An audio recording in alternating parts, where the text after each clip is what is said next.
Welcome everyone to Unscripted Coding. Today we are going to be talking about splitting an HTML file up into multiple files. It is boring, it is mundane, there's no way around this, and that's why we want code to try and automate this task.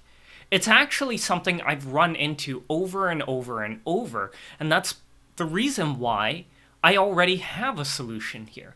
This is a video I did way back a year ago, more than a year ago.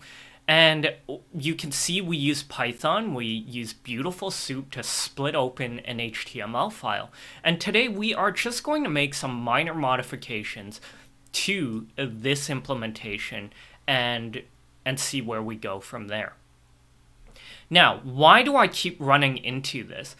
This is not your usual project. Not a lot of people need to split open an HTML file, but the reason I keep running into it is because I am a big believer of text-to-speech. You might have picked that up on the many videos and projects around audiobooks, around text-to-speech on my channel. And that's because I love going out for a run, a jog, and just putting on earbuds and listening to audiobooks as I go. Now, the problem I run into is that the books that I like reading don't tend to show up in your regular audiobook format. You can pick up Game of Thrones, you can pick up Harry Potter on Audibles pretty easily, but what you don't get a lot of is Contract Tips 101, white collar crime law, or I don't know. I tend to read a lot of books about the law. I tend to read a lot about history. Those don't tend to be super popular. So I use text-to-speech. It's not perfect. It's not as good as a person reading it out loud, but it does the job. So the reason this keeps coming up is because the current best and easiest way to listen to just any random text, in my opinion, is either through the Edge web browser or on your Android phone by telling Google to read aloud. And you typically also need to have it on a web page as well. And so your EPUBs, your PDFs, those aren't really great media to have your text in. HTML is great. You can throw it up on your website or any sort of storage, open it up and tell Google or Microsoft Edge to read it out loud. And that's the reason. Now, why splitting is twofold. Number one, you don't want to keep scrolling up and down. Say you're listening to Harry Potter. HTML files don't have pages, don't have easy bookmarks, so splitting it up tends to help because I can put a number to it, figure out which page I'm on. The other reason why it's really helpful is because a lot of these text-to-speech, both Google and Microsoft's implementation, has some sort of weird limit, somewhere between 3 to 6 hours. It just starts cutting out. So if your text is way too long, say an entire book, it doesn't get past the first 3 to 6 hours. So you want to split up your HTML file. Now, if you take a look online, there are all sorts of converters. If you're thinking, how do you get that HTML file? You can take PDFs, you can take Word documents, you could take EPUBs. Just throw it into Google and say EPUB to HTML or docx file to HTML, and there's always an online one. So say online converter, you would just choose your HTML file, your EPUB file or something else, and it'll split out a nice document for you. Here's an example. I took a Microsoft Word file and turned it into an HTML file. And you can see that it's not the longest document in the world, but it is quite lengthy. So what I want to do is split this up so that, one HTML file might get up to here, and then the next one will start and pick up over here, and so on until the end. You can actually probably get quite a further way down. 3 to 6 hours is quite a bit of time, so I'd say splitting this file up into 2, maybe 3 documents is enough to work with. Okay, so the previous implementation I had was very specific to a file I had. You can see, I have no clue what this outline 2 class is, this chapter class is, but what we did was go through each outline. What I want to do is actually go line by line, the HTML, line by line the HTML. So I want to keep the header, I want to keep the CSS, and then just go, say, every 50 lines or every 60 lines in the HTML file. It's not going to be perfect. It's going to have weird breaks, but if I want to generic size this and make it work for any type of HTML file, I think that is the quickest, easiest way to do it. So we're going to get started. Let's see where we go here.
And we are back.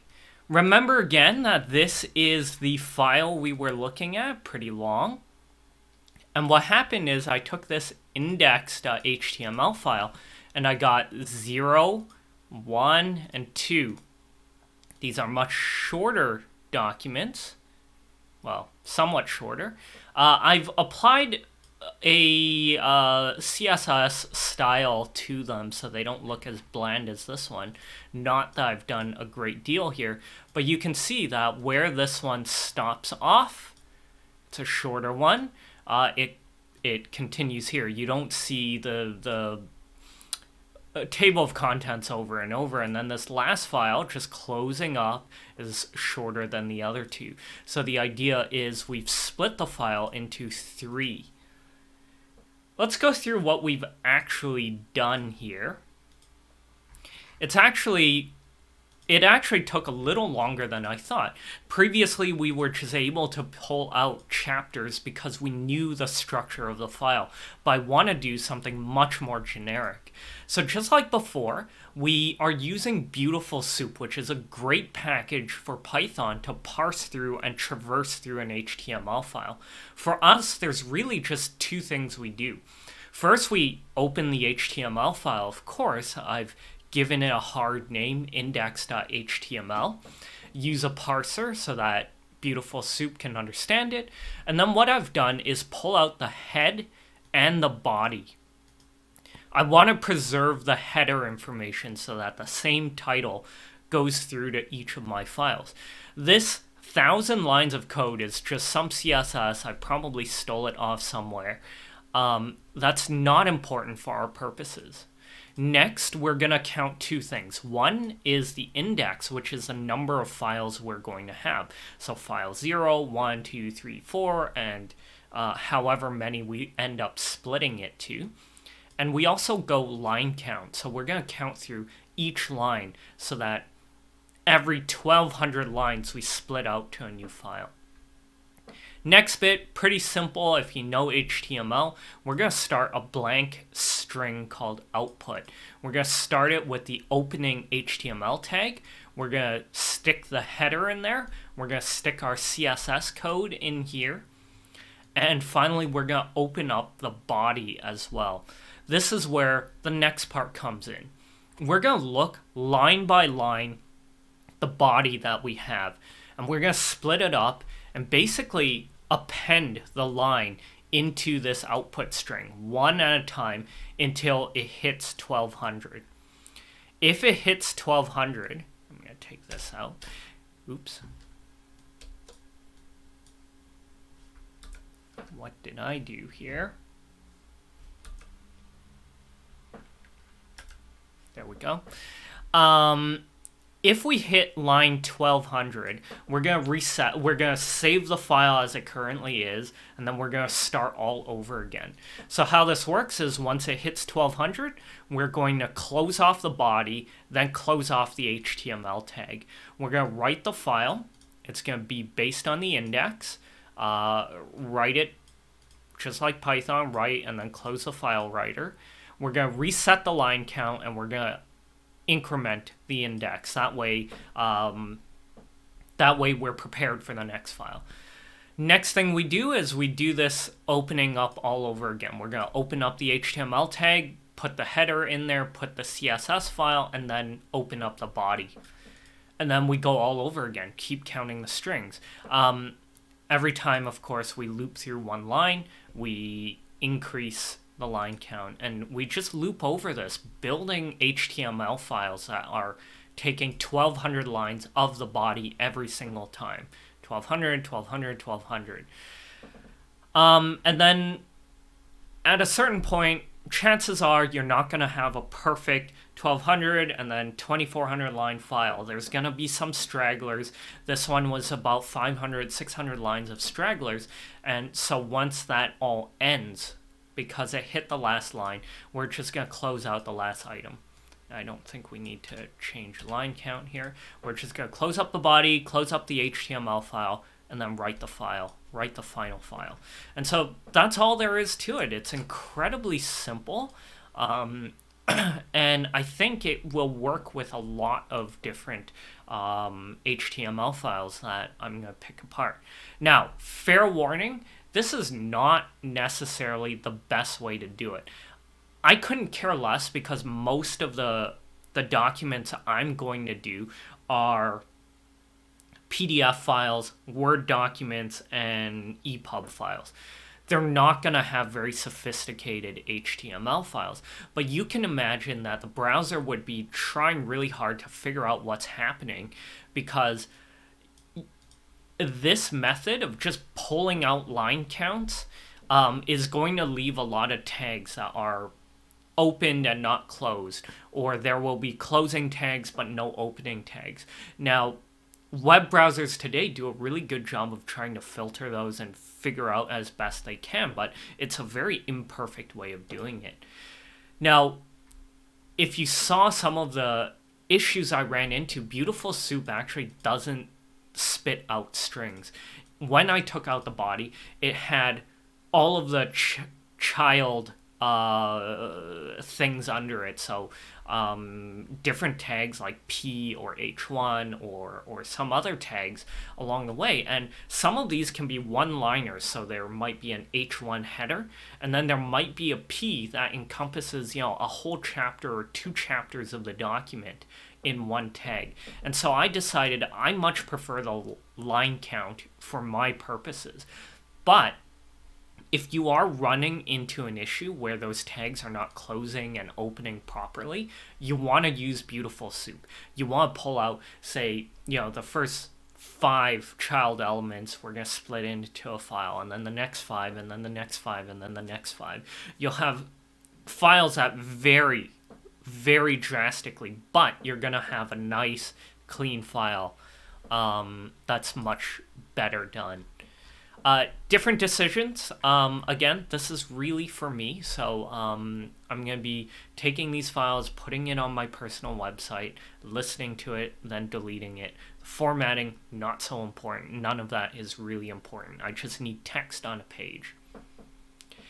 So, I hope that was helpful. This is a useful project for me, but it's also good to go back and think about the basics. This is basic loops. This is interacting a little bit with basic HTML. Always good to have these projects. If you enjoyed this video, do let me know in the comments below. If not, also let me know. Thumbs up, subscribe, whatever helps out, because you know, it always helps for me to hear what the feedback is. Thanks for watching. See you guys soon.